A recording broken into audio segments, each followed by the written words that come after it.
Welcome back to another edition of Rob Hunter TV, and the topic is still the same. We have to free my boy Shedeur Sanders.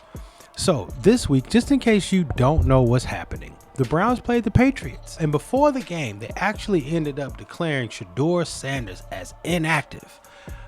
Come to find out today, he's come out and said that that wasn't his idea and that wasn't his decision. Of course, Kevin Stefanski, or Kevin Stanky, as we like to call him around here, said that, he came to him. He said he had some back tightness. They worked him out pregame, and they decided to make him inactive. This situation is past logic. If anyone's looking for a football reason why they keep starting Dillon Gabriel and making Shedeur Sanders, there's not a football reason. There's no football reason. So if you're looking for logic, or if you're looking for any sort of reason or pragmatism or anything that would make, like, anything you could hang a logic hat on and be like, oh, okay, that's why, it's gone. This has nothing to do with anything logical, okay? Something is amiss. So the logic here is that he hurt his back, they made him inactive, simple as that. Well, how is the quarterback that has thrown the least amount of passes probably in his life, the least amount of reps, who has only been throwing to the water boy when the water boy has been available? Like, whenever the water boy ain't been giving the team, ain't been squeezing the water in Myles Garrett's mouth, they let him throw to the water boy. He's the one that's injured. So he ain't been practicing because he ain't been getting no reps. He ain't sniffed the game, but he the one that got the injury. Got it, Kevin. Okay, yeah, that makes all the sense in the world. But I do know this: if indeed his back is hurting, must be from carrying around all that frustration and anger, because he got a lot of that. So the Cleveland Browns predictably lost again, 32-13. Dillon Gabriel had 3 turnovers, and yes, I know the safety. Okay, there was an unforced error. He threw the ball to the flats. Dillon Gabriel to throw, and there's nobody home. That's going to be a safety. He must have been trying to hit a grasshopper or something, but he had 3 turnovers, and yes, the safety is a turnover. It's a bonus turnover, though. Okay, you get 2 points plus the ball. It's kind of like a flagrant foul. Dillon Gabriel invented a flagrant turnover, basically an unforced safety where he got an intentional grounding penalty. Maybe he was trying to, like, hit the hasher, but anyway, he threw the ball to absolutely no one in the end zone, got the intentional grounding call in the end zone, plus the 2 points. So the Browns, predictably, they lost again yesterday. The refs were still on the field. The players still had their shoulder pads on, but ain't nobody even got a chance to get into the locker room good yet. He already beat everybody to the mic to let everybody know that Dillon Gabriel is still his guy. Like, even after the bye week, what is the logic behind that? If Joe Flacco got benched after 4 games, went 1-3, and Dillon Gabriel, okay, who's gotten more reps than anybody. Okay, he's working. He got more reps with the ones. He's worked with that number 1 starting unit more than any other quarterback in the Browns organization. He's had the most reps. Okay, so all the rep talk, all the rep he needs the most. You've been getting them. He's thrown the most passes, and that's a lot of passes for Dillon Gabriel. This man was in college for 6 years, for 3 universities. He didn't throw in a lot of passes. Okay. So I don't know how many more reps he need. I mean, you in college for 6 years, that's a lot of damn passes, okay? All right, and on top of everything else, I don't know if y'all noticed, this boy about to be 25 years old. December 28th, Dillon Gabriel will turn 25. That's a lot of passes being thrown, okay? But I guess, he need more reps. But in the midst of my frustration, I began to actually gain a new perspective on this. Okay, because Kevin Stefanski may not be a great coach. That won't be considered a hot take. I got that. But what I can say is his commitment to stupidity and Dillon Gabriel can't be questioned. This is what I would call the gold standard of commitment, okay? Like, going forward, if you want to rock with me, this is the type of commitment I'm going to need from you. I'm going to need that Kevin Stefanski, Dillon Gabriel, no matter how bad I make you look, no matter how much criticism you take for rocking with me, you still letting it be known. Rob's my guy.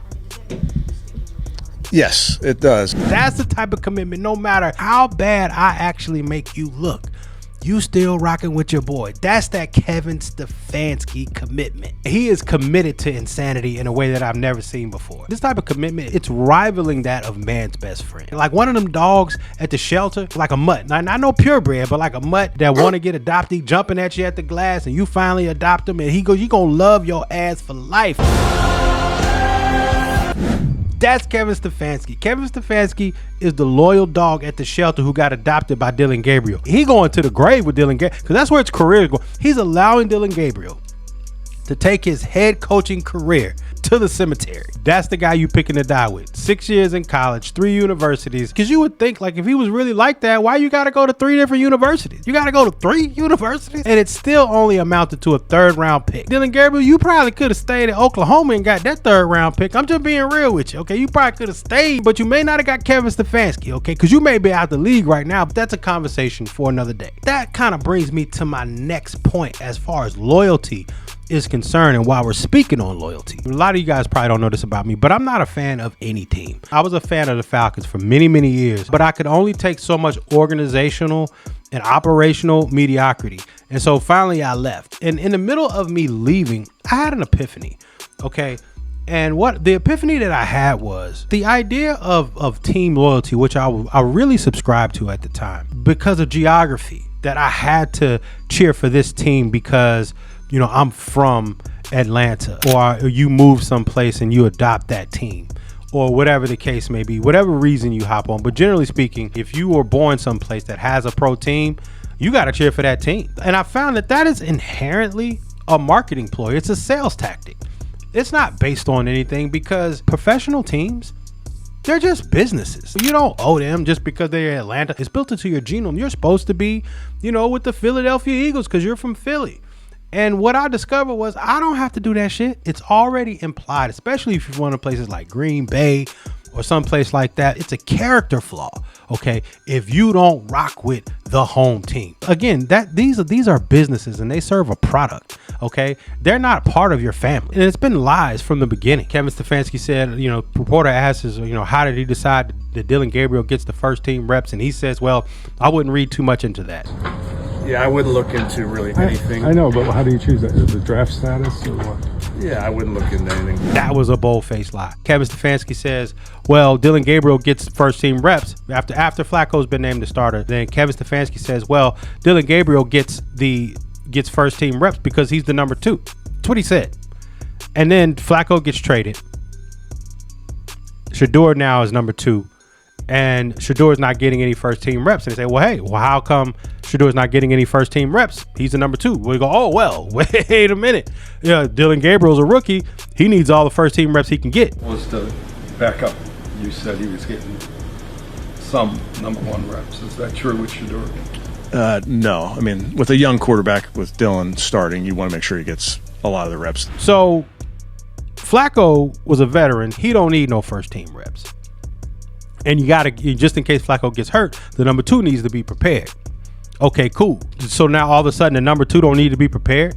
Dillon Gabriel has gotten the most reps out of any quarterback in the Browns organization. He's getting inundated with reps. And now that Shedeur's been the number 2, he still can't get any first team reps. You know, you can deal with reasons that you don't necessarily agree with. But the inconsistency and the constant moving of the goalposts as to why Shedeur is not getting a fair shake, that's the thing that's gaslight. Which brings me to my point. Y'all won't change. Browns fans, I've seen, you know, now that I'm in the Browns algorithm, so I get a lot of Browns content, and I'm seeing the fans being so upset. But here's the thing. The Browns fans keep showing up. You have on the merch, okay? Y'all are in these videos with these jerseys on and with your basement decorated in brown gear. Listen, if I have a restaurant and you look at my menu, okay, and I put this on the menu, I put Wagyu ribeye on the menu, and you order it. You say, man, this is what I want. But I tell you before I leave the table, I got the whole restaurant want Wagyu ribeye, and they want it because I have it. It's on the menu. You see it.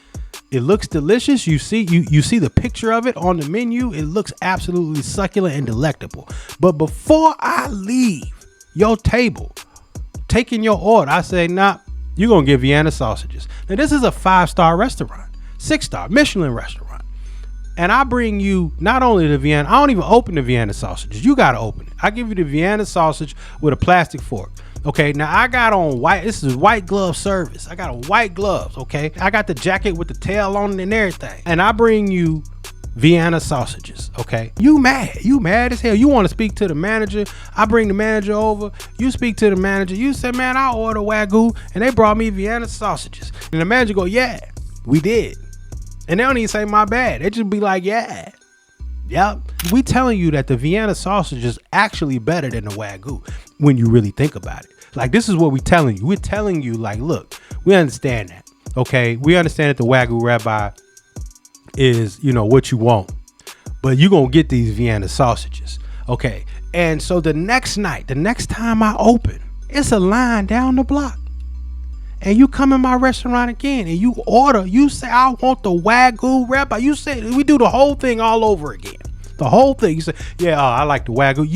You got your money. You ready to go. You got pictures of the Wagyu on your shirt. You like, hey, this is what I want. I want the Wagyu. And I say the same. You gonna get this Vienna sausages. You gonna get, and we repeat this over and over and over again. What incentive do I have to actually give you the Wagyu? Why do y'all keep showing up to the stadium?